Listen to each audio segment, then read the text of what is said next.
Buongiorno a tutti, sono Marco di Franciacorta Tour e con l'appuntamento aperitivo ti abbiamo presentato fino ad ora alcune cantine partner della Franciacorta. Oggi vogliamo presentarti un quadro generale e fare un'introduzione alla Franciacorta come territorio circoscritto in cui si produce vino Franciacorta spumante. Approfondisce con noi questo appuntamento il nostro amico e consulente enologo Gabriele Valota. Ciao Gabriele, Ciao, buongiorno a tutti. puoi farci una piccola presentazione di te, il tuo curriculum? Io sono un enologo, ho lavorato per alcuni anni in Franciacorta e adesso lavoro come consulente per diverse aziende vitivinicole e faccio parte dell'Asso Enology. A livello nazionale sono segretario nazionale dell'Asso Enology Giovani. Abbiamo scelto te perché sei un giovane intraprendente, conoscitore del Franciacorta e quindi avevamo piacere appunto a fare questo approfondimento con qualcuno che ci mette la faccia e che conosce la Franciacorta. Possiamo partire dall'aspetto della Franciacorta come territorio, cosa dici? La Franciacorta è, direi, un piccolo fazzoletto di terra che si trova nella provincia di Brescia e ci troviamo diciamo nella parte sud del lago di Iseo, confina con la parte sud del lago di Iseo e con una parte della provincia di Bergamo. È un territorio di origine morenica e quindi si è originato nel corso dei secoli grazie all'azione del ghiacciaio che, scendendo dalla Val Camonica, ha creato questo territorio. È un territorio molto vasto, ma il bello è che al suo interno, in soli 19 comuni, noi possiamo trovare ben 6 tipologie di terreno differenti e sono proprio queste 6 tipologie di terreno differenti che permettono agli enologi e alle varie cantine di creare le proprie cuvée. Questo è Secondo dato un profilo. dall'azione del ghiacciaio che erodendosi è arrivato in Franciacorta, è arrivato fino al Montorfano, zona più a sud della Esatto, Franciacorta, giusto? esatto, sì. Ok, E, quindi partiamo dal lago di Iseo che è la zona più a nord per arrivare al Montorfano, la zona più a sud che confina tra Bergamo e Brescia con il fiume Oglio. Esatto. Diciamo che la Franciacorta anche a livello climatico ha delle differenze enormi perché nella parte alta, quindi quella verso il lago, il clima è più mite, si risente di più dell'aspetto mite del lago, quindi delle correnti anche che scendono dalla Val Camonica, mentre nella parte a sud verso il Montorfano il clima è un po' più caldo e infatti non è un caso che la vendemmia inizia prima verso la parte del Montorfano e poi via via le uve vengono mature anche verso la parte del lago. E infatti è una delle prime vendemmie d'Italia, la vendemmia in Franciacorta, di Sì, solito. esatto, stiamo parlando di prima settimana di agosto, indicativamente, prima della decade di agosto. Ok, Dopo dipende da ogni anno, ci possiamo spostare anche verso fine agosto, inizi settembre, però mediamente diciamo che stiamo parlando di metà agosto, al Ferragosto, ecco. va bene. Quindi questo è un po' un'introduzione sul territorio della Franciacorta, ma Franciacorta è soprattutto vino, quindi il Esatto. Franciacorta, il vino Franciacorta. Alcuni numeri per capire il vino e poi passiamo ad altri aspetti. Allora, innanzitutto con Franciacorta è bello perché noi parlando della Franciacorta, quindi la Franciacorta intendiamo un territorio, ma sempre con il termine Franciacorta, il Franciacorta intendiamo il vino. Allora, è un vino metodo classico, quindi frutto di una seconda rifermentazione del vino base in bottiglia. In Franciacorta vengono prodotte indicativamente circa 17 milioni e mezzo di bottiglie. Anche qui non è una grossa produzione, ma comunque è una produzione di alto livello. Ecco, Franciacorta rispetto ad altre tipologie di vino punta verso un'estrema qualità, quindi è un vino più di tipo elitario, ma comunque è un vino che deve regalare emozioni, non solo deve essere piacevole, ma deve essere anche emozionante. Questa è la Ok. peculiarità di questo vino. E quindi anche il metodo di produzione per il Franciacorta è un metodo dove ci sono diversi paletti, piuttosto restrittivo, dove ci sono Esatto. indicazioni ferree da parte del Sì, sì. consorzio. Esatto, ogni anno il consorzio diciamo che mette sempre più paletti o comunque va sempre a perfezionare quelli che sono i limiti su cui andare a spingere. Adesso per darvi un esempio, la produzione a ettaro si stima intorno ai 120 quintali ettaro massimi, ma la resa in mosto, o meglio la resa in vino finito, deve essere al massimo di 65 ettolitri. Questo ci fa capire che 65 ettolitri da un ettaro veramente stiamo parlando di una produzione di qualità. Le pressature sono soffici, questo per mantenere, per avere e ottenere i mosti della miglior qualità possibile. Ecco, e quindi solo grazie a tanti piccoli accorgimenti allora noi saremo in grado di avere anche poi un gran vino. Perfetto. Se ci vuoi dare alcuni spunti, alcune caratteristiche fondamentali del metodo classico, quindi step by step, riassunto in piccoli punti, i passaggi del metodo. Ok, allora parlerò di metodo classico, ma anche di metodo classico in Franciacorta. Innanzitutto la vendemmia deve essere fatta manualmente e in cassetta da al massimo 20 kg, questo per preservarne l'integrità delle uve.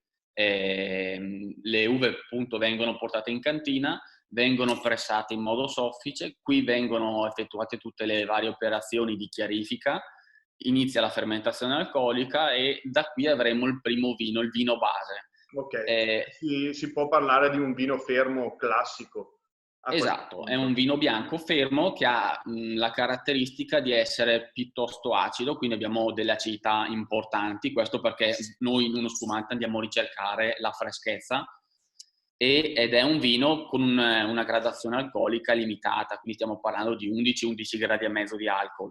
Okay. Questo perché? Perché dopo un primo affinamento, che può essere fatto sia in acciaio che in legno, il vino verrà poi preparato per la seconda rifermentazione in bottiglia, che generalmente avviene proprio in questo periodo, diciamo il periodo primaverile e inizio estate.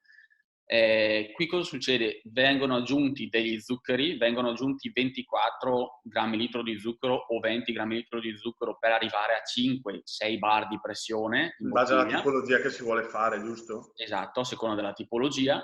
E una volta che il vino appunto viene zuccherato, viene reinoculato con un nuovo pied de cuve, quindi dell'altro lievito vivo, che mangiando questi zuccheri produrrà anidride carbonica, la quale rimanendo intrappolata all'interno della bottiglia che è stata chiusa con un tappo a corona, andrà a rendere frizzante il nostro vino. Poi qui il vino subirà un invecchiamento per diversi mesi, da 18 a oltre 60 mesi, e a seconda delle annate o comunque dell'invecchiamento andremo a poi costituire le diverse tipologie di Franciacorta. Il minimo da disciplinare per un 18 Franciacorta mesi. è 18 mesi. Esatto, 18 E mesi si differenzia anche da minimo. altri metodi Abbiamo classici. Esatto, sì, sì, sì. Ogni zona, per esempio, anche qui sul metodo classico abbiamo differenti tipi di affinamento. La Franciacorta ha voluto anche qui fare qualcosa in più, quindi non si è data dei limiti piuttosto bassi. Cioè, stiamo parlando per un base di 18 mesi, stiamo parlando per un millesimato di almeno 30 mesi e di una riserva per almeno 60 mesi. Se noi la paragoniamo con altre tipologie di spumante in Italia e all'estero, ci rendiamo veramente conto che la Franciacorta ha voluto puntare alto sotto questo aspetto.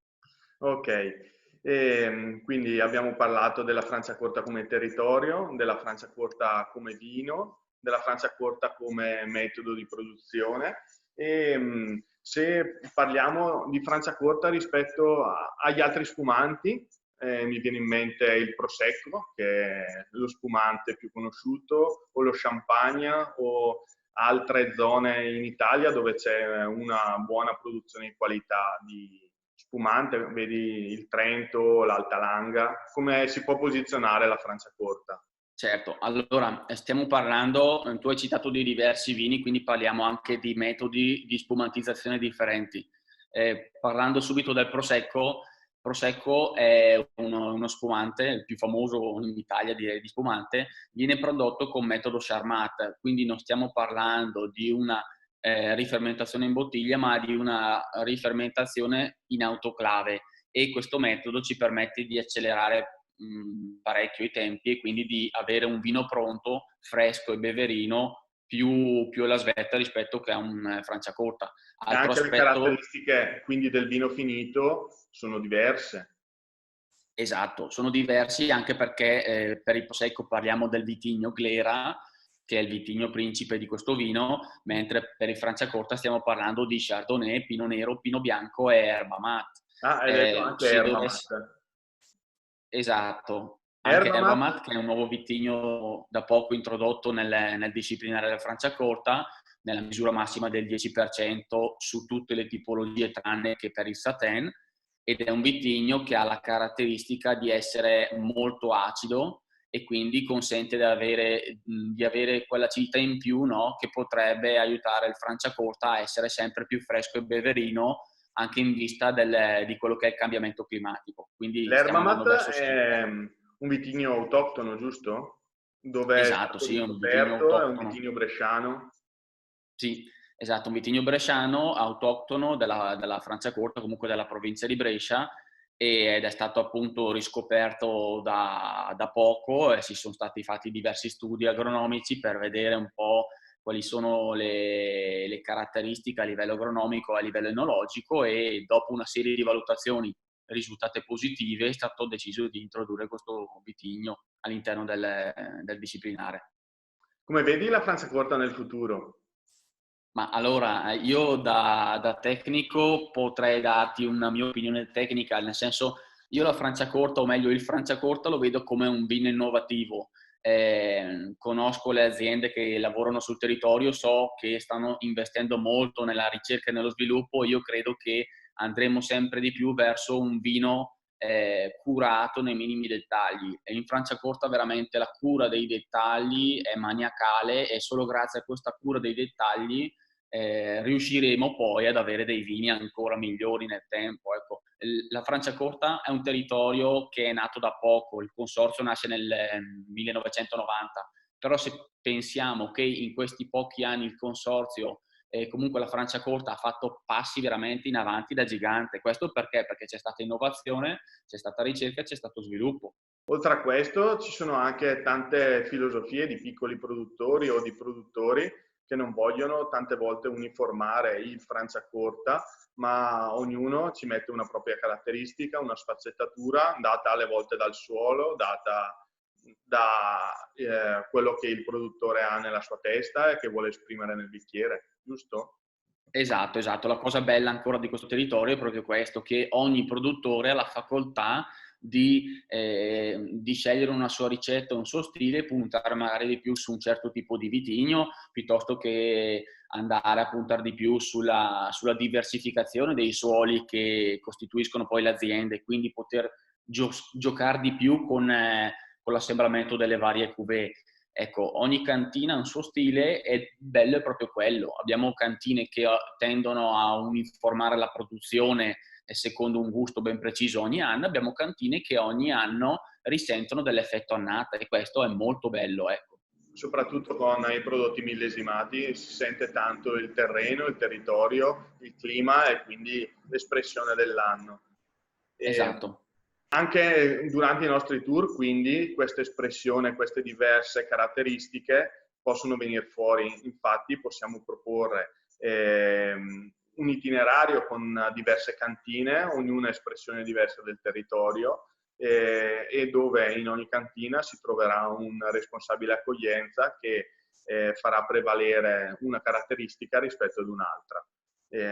Quindi esuliamo dal lato tecnico, passiamo un po' più sul lato Esatto, no, turistico è che è bello, la esatto. nostra parte. Ma io da tecnico amo proprio questa cosa, cioè il bello di andare in una cantina e farmi raccontare da ogni addetto, dal personale, quello che sono le caratteristiche della propria azienda. È veramente una cosa che, nonostante io la Franciacorta la conosca bene, è una cosa che amo sempre sentire, perché ogni volta che la sento trovo sempre qualcosa di nuovo che non avevo ancora sentito prima, o perlomeno sento l'aggiornamento della cantina, perché le cantine non rimangono sempre fisse su un pensiero, il pensiero cambia anche a seconda di quello che è l'assetto aziendale o l'innovazione che si porterà in azienda. Quindi il bello è sempre quello, andare per cantine e scoprire le cose nuove. Infatti le cantine sul territorio della Franciacorta sono oltre 100, 115, 117, ma non farai mai una stessa visita in cantina, quindi il taglio che vuole dare la cantina sarà sempre diverso uno dall'altro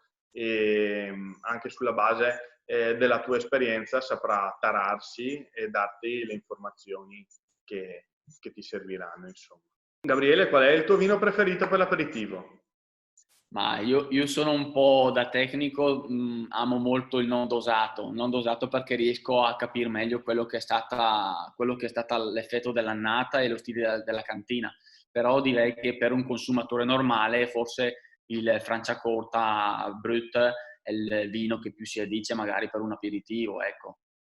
Va bene, allora ci salutiamo nella speranza di incontrarci presto in cantina, magari possiamo Va studiare anche bene. con te un tour più tecnico per gli appassionati e per chi vuole approfondire ancora di più. Facciamo un brindisi allora, grazie Gabriele, un brindisi alla Franciacorta, speriamo presto di vederci in cantina con te. A presto e grazie ancora. Grazie a te Marco, grazie a te per l'opportunità. Ciao. Grazie, a presto. Ciao Gabriele.